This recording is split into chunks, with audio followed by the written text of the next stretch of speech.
அதிகபட்சம் 9:05 9:10 முயற்சி எடுக்கிறோம், அதுக்குள்ளே கிளம்பிடலாம். ஆமாம். 81 வயதில் தனது வாழ்க்கையை முடித்துவிட்டு காலமும் கடவுளும் கைகோர்த்து அழைத்து சென்ற மரியாதைக்குரிய டெல்லி கணேஷ் சார் அவர்கள் நினைவாக நம்ம எல்லோரும் ஒரு நிமிஷம் எழுந்திருச்சிங்கன்னு ஆசைப்பட்றேன்.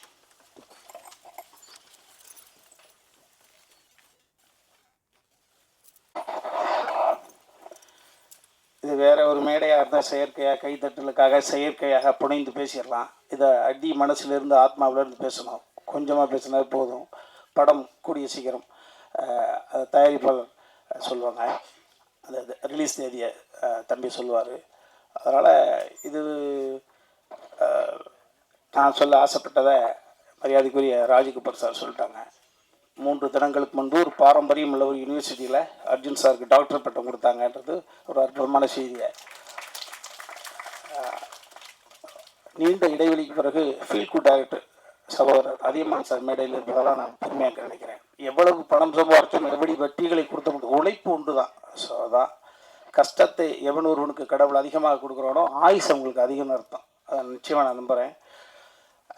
நீண்ட இடைவெளிக்கு பிறகு சக இயக்குநர்களை மேலே பார்ப்பது சந்தோஷம். அதெல்லாம் தாண்டி ஒரு 77 to 87 10 வருட காலம் இந்த பூமியில் ஆட்சி செய்த, ஒரு நாள் ஒரு மருந்துக்கு கூட சிறைக்கு போகாத வகையில் மிகப்பெரிய புரட்சித் தலைவர் புகழை மிகப்பெரியவர் கவசமாக இருந்து காத்த ஆரம்பி ஐயா அவர்களுடைய அருமை மருமகன், சுய ஒழுக்க சிந்தனையாளர், நேர்மையின் உச்சம், எல்லாரும் சேர்ந்து வந்து அமர்ந்திருப்பதை போல சத்யஜோதி தியாகராஜன் ஐயா வந்து அமர்ந்திருப்பதை நான் நினைக்கிறேன்.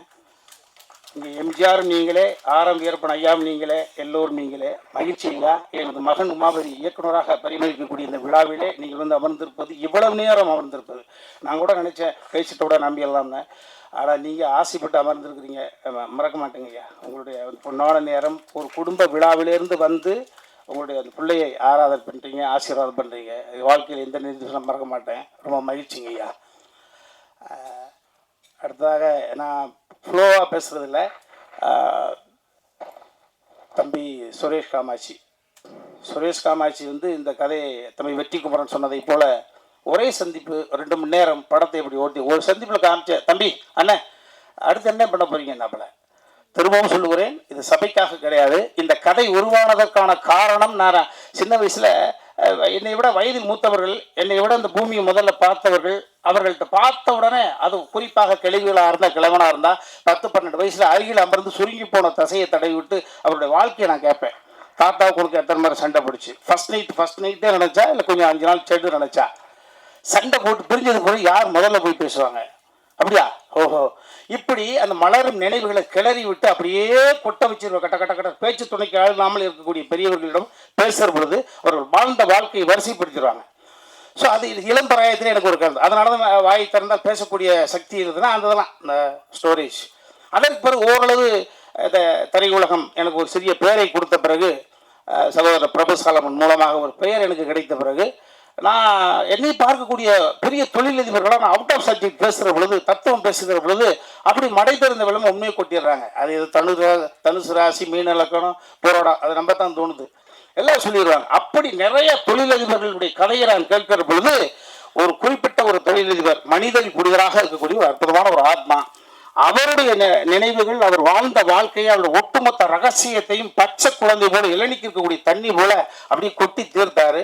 அது உள்ளுக்குள்ள இருந்தது. சரி, இது எப்போது வடிவப்படுத்தணுமே அப்படின்னு நினைக்கிற பொழுதுதான் எனது தாய் எனக்கு கொடுக்கவில்லை. ஆனால் இன்னொரு தாய்க்கு பிறந்து எனக்கு தம்பியாக இருந்து என்னை தாங்கி பிடித்து கொண்டிருக்கக்கூடிய என் வாழ்க்கையோட மிச்சம் உச்சம் எல்லாமே சமுத்திரக்கனி தான். அதை எல்லா இடத்துலையும் சொல்லுவேன். இந்த சினிமா என்னை எத்தனையோ புரட்டி எடுத்திருக்கிறது. என்னை பயன்படுத்துவார்கள், பயணம் செய்வார்கள், பயணத்தோடு இருப்பார்கள். என் பக்கத்திலும் இருப்பான் என்றால் என் அன்பு தம்பி சமுத்திரக்கனி தான். எனது ஒட்டுமொத்த உறவுகளும் ரத்த சொந்தம் ஒட்டுமொத்தமாக விட்டாலும் தம்பி வீட்டில் போனால் தனியாக சந்தோஷமாக பார்த்துக்கலாம். அதை விட்டு தான் எங்கள் வீட்டை மிரட்டிக்கிட்டே இருக்கேன் நான். என் தம்பி இருக்கான், என் தம்பி கொஞ்சம் அப்படி மரியாதை ரைட்டாக 7 மணிக்கு கொடுத்து 7:10 வந்தாவே எனக்கு கால் அனுப்பான்னு என்னடா 5 நாள் ஷூட்டிங் போல என்ன 7:10 வருது காஃபி. ஓ, அப்போ தம்பி சமுத்திரக்கனிக்கு போன போட்ட வேண்டியதான். வேற எதுவும் இல்லை, ஒரு பிள்ளைய வச்சு தான் நான் வாழ்ந்துக்கிட்டு இருக்கேன். இப்போ அப்போ ஓமதிக்குன்னா அந்த பொய்யா தடி விட்டு அங்கே போடுவார். இது என்னடா? ஸோ அந்த மாதிரி சமுத்திரக்கனி யார் நடிப்பார்? ஒரு குணச்சித்திர நடிகன் நல்லா நடிப்பேன், எல்லாருக்கும் தெரிஞ்ச விஷயங்கள் தான். விடோதய சித்தம் என்ற ஒரு கதையை எனக்கு அவர் படைத்து வேற வார இடமெல்லாம் என்னை கொண்டாட வைக்கிற பொழுது அன்னைக்கு சம்மதி சார், அர்ஜுன் சார் கூட சொன்னாங்க, என்ன நான் பெங்களூர்ல உட்காந்துட்டு இருக்கேன், இது ஒரு படம் பார்த்தாங்க சார். அதான் சார் விடாதே சித்தம். ஓ அப்ப தெரிஞ்சுக்கிட்டு பார்க்காம சார் பார்த்துட்டேன் என்று சொல்லிட்டார். இந்த விடோதய சித்தத்தை தம்பி சமுத்திரக்கனி படைக்காமல் கொடுக்காமல் இருந்திருந்தால் நிச்சயமாக இந்த கதையை வடிவப்படுத்திருக்க முடியாது, வாய்ப்பே கிடையாது. ஸோ எப்படி பார்த்தாலும் பிள்ளையார் சொல்லி 786 சிலுவை குறி 3 குறிகளும் சேர்ந்தாலும் கூட இந்த கதையினுடைய அடி நாதம் என்பது தம்பி சமுத்திரக்கனி என்னை வைத்து எழுதி அதை வெற்றிப்படமாக மாற்றி 22 காட்சி 19 நாட்கள் அவர்களான ஒரு படத்தை வினோதய சித்தம் என்பது பார்த்தா கொடுத்துச்சு. அந்த தம்பி கொடுத்ததுக்கு பிறகுதான் எல்லா நேரத்திலையும் என்னுடைய பசிக்கு அடுத்தவங்களே சமைச்சு கொண்டு வருவாங்களா? இப்போ கொண்டாட்டி ஊருக்கு போயிட்டு நான் தானே சமைக்கணும். அதை இப்போ எனக்கென்று எப்பொழுதுமே ஒரு கதை வரும் என்று நான் மற்றவர்களை எதிர்பார்க்க முடியாது. நாமளே சமைச்சு சாப்பிடுமே இந்த கதையை சமைத்தேன். நல்ல உணவை கொடுத்த பிறகு நானே சமைத்து அந்த உணவை. ஸோ அந்த உணவை யார்கிட்ட கொண்டு ஷேர் பண்ணிக்கிறது பொழுது தம்பி சுரேஷ் காமாட்சி அவர்கள்ட்ட. ஸோ உருவானதற்கு முதல் காரணம் அவர், அது கதையானதுக்கு காரணம், அது காவியமானதுக்கு காரணம் என்பது தம்பி சுரேஷ் காமாட்சி தான் சொல்லுவேன். எல்லாமே நம்ம எல்லாருமே பிள்ளைகளுக்காக தான் வாழ்கிறோம். ஊடக சகோதரர்கள் சகோதரிகள் நீங்கள்லாம் எல்லாமே நம்ம பிள்ளைகளுக்காக தான் வாழ்கிறோம். ஏன்னா அந்த பிள்ளைகள் எந்த பிள்ளையும் நம்மளை கேட்டுப்பார்கள். நம்ம சந்தோஷமாக இருந்தோம், எப்போ சந்தோஷமாக இருந்தாலும் உருவானான்னு யாருக்கு தெரியும்? உன்னை நான் எதிர்பார்த்து வளர்த்தேன், எதிர்பார்த்து இருக்கா வளர்க்குறேன், எதுக்கு எதிர்பார்த்து வளர்க்குறேன்? யார் ஒன்று ஏய் பெத்து தகவலத்தை எதிர்பார்த்து வளர்த்துன்னு சொல்லக்கூடாது. 10 மாதம் அதையும் கூட நகைச்சுவைப்படுத்திருப்போம். என்ன 10 மாதம் உள்ளுக்குள்ள இருட்டு, ஒரு ஃபேன் இல்லை, ஒரு லைட் இல்லை, பிறண்டு கொடுக்க பெஞ்சு இல்லை, பேச்சு துறைக்கு ஆள் இல்லை, அதை கூட நகைச்சுவை பண்ணியிருப்போம். அதே போல இந்த உலகத்தில் எதிர்பார்த்து எது கிடையாது. அவன் நம்ம கண்ணு முன்னால குழந்தைங்க ஸ்டடி ஆகிட்டாங்க அப்படின்னா அதுதான் இந்த பூமியில நம்ம 50 60 வயசுலையோ 70 வயசுலையோ 80 வயசுலையோ கண் மூடுகிற பொழுது நமது குழந்தைகள் இந்த உலகத்தில் தனியாக இருக்கிறார்கள், திறனாக அந்த நம்பிக்கை இருந்துச்சுன்னா அந்த ஆத்மா அமைதி படைக்கிறது, அமைதியாக சொர்க்கத்துக்கு போகுது. ஐயையோ நடப்பு முந்தா நாள் போனால் எங்கே இருக்கான்னு தெரியலையே, ஐயையோ அந்த புண்ணு நான் இல்லைன்னா அப்படின்னா வாய் கோணிக்கு நரகம் தான். எவ்வளவு சொத்து இருந்தாலும் அந்த வகையில உயரத்தில் இருக்கக்கூடிய அனைவருமே துயரத்தில் தான் இருக்காங்க. நிறைய பேர் பார்க்கறது எல்லா தொழிலும் நாங்கள் கம்பேர் ஏழை அப்படி நம்ம சரியான ஆளியா சூப்பரியா அப்படிங்கிறது நிறைய 95% உயரத்தில் இருக்கக்கூடிய அனைவருமே அது அதிகார ரீதியாக இருந்தாலும் சரி, பணம் படைத்து இருந்தாலும் சரி, அவர்களுக்குள் மிகப்பெரிய ஒரு கொடுமையான உணர்வு தவிச்சு தப்பி வெளியில சொல்லாம அது என்னை பார்த்தவுடன் சொல்றாங்க. ஸோ இந்த கதை நிச்சயமாக உணர்த்தாது, உணர வைக்கக்கூடிய வகையில் இந்த கதையை நான் தான் டைரக்ட் பண்ண சொல்லிக்கிட்டு இருந்தேன். தம்பி சுரேஷ் காமாட்சி ஆசை இருக்கு மாதிரியா அப்படின்னு போது தம்பி சுரேஷ் பார்த்துச்சு, அண்ணே இனிமேல் புகழ வாங்க ஃபர்ஸ்ட் ஷாட் 2 பேரும் கம்பைன் டைரக்டர் போடணும்னு நினச்சிக்கிட்டு இருந்தோம். தம்பி ஒத்துக்க மாட்டேன்ட்டான், உமா ஒத்துக்க மாட்டேன்ட்டா. அப்பா நான் உங்களுக்கு அசோசியேட்டாக பண்ணி கொடுக்குறேன். ஆனால் ஃபர்ஸ்ட் டே என்னடா நான் த்ரூட்டாக நடிக்கிறேன்டா, நான் ஆக்ஷன் கிச்சனாக மூஞ்சி கோடிடும்டா, கொஞ்சம் நான் ஓய்வு எடுக்கிற அப்படியே 2 பேரும் நான் த்ரூட்டாக நடிக்க போகிறேன், தம்பி அண்ணன் நடிக்க போது உனக்கு என்ன பிரச்சனை இல்லைப்பா, டைவர்ட் ஆகக்கூடாது அப்படின்ற. இப்போ சுப்பிரமணியபுரம் என்ற ஒரு படத்தினுடைய விஷயம், சுப்பிரமணியபுரம் என்ற படத்திலே தம்பி நீ என்னுடைய மகன்றதுக்காக யாரும் பார்க்க மாட்டாங்க, உன்னுடைய தனித்தன்மை என்ன இருக்கு, அது தனித்தன்மை ப்ரூவ் பண்ணால் மட்டும்தான் அவன் மீது ஒரு மரியாதை வரும். ஸோ அந்த வகையில் சுப்பிரமணியபுரம் என்ற படம் அந்த படத்தில் அவன்தானப்பா டைரக்டரு, அப்போ ஹீரோ ஒத்துட்டாங்க. அப்போ தனித்தன்மை பொறுப்புணுவதற்கான ஒரு விஷயம் இதையெல்லாம் தம்பி சுரேஷ் காமாட்சி உள்வாங்கி அண்ணன் அழகாக பண்ணுது தம்பி, நீங்கள் ஒத்துக்க மாட்டேங்கிறேன் தம்பி போங்க, ஒரே நிமிஷத்தில் பேசி ஒர்க் அவுட் பண்ணி என்னை இயக்குநராக கொண்டு வந்திருக்காப்புல. அப்போ எனக்கு ஒரு மூத்த மகனோ அல்லது என்னை ஆளுமை கழியக்கூடிய எனது அப்பாவோ இருந்திருந்தால் நான் சுதரிக்கிற என் பையன் கேட்க வேண்டிய அவசியம் கிடையாது, எங்கள் அப்பா சொன்னால் கேட்பாங்க. அதே போல் ஒரு தந்தை ஸ்தானத்திலிருந்து அவனை இயக்குனர் ஆகியிருக்காங்கப்பா. ஆமாம், எங்கள் அப்பா இருந்திருந்தாருன்னா ஜெகநாதன் பிள்ளை இருந்திருந்தான்னு எதை செய்திருப்பாரோ அதை செய்திருங்கப்பா. வாட் எவர் இட் இஸ், உன் வாழ்க்கையில் நாங்கள் 2 தடவை கலந்துருப்போம், எவ்வளோ உயரத்துக்கு பாருங்க ஒன்று இருக்க வேல் சென்றாலும் உனக்கு கடமைப்பட்டவனே சொல்லிட்டான். நான் சொல்லாமல் இருந்து தான் சங்கட்டம், ரொம்ப மகிழ்ச்சி. ஸோ இந்த எல்லா தம்பிமார்களும் இந்த படத்தில் நடித்த அத்தனை நிறைய நிகழ்வுகள் இருக்குது, அதில் நாங்கள் ஷேர் பண்ணிப்போம். ஆமாம், மீண்டும் நான் சொன்னால் செயற்கையாக இருக்கும். இந்த படம் நிறைவாக வந்திருக்கு, எனக்கு பிடிச்சிருக்கு. ஆமாம், அது எனக்கு பிடிச்சிருக்குன்ற காரணத்தினால தான் இவ்வளோ நேரம் சிரித்தேன். பாருங்க, முகம் நல்லா இருக்குது. என் மனைவி வந்திருக்காங்க.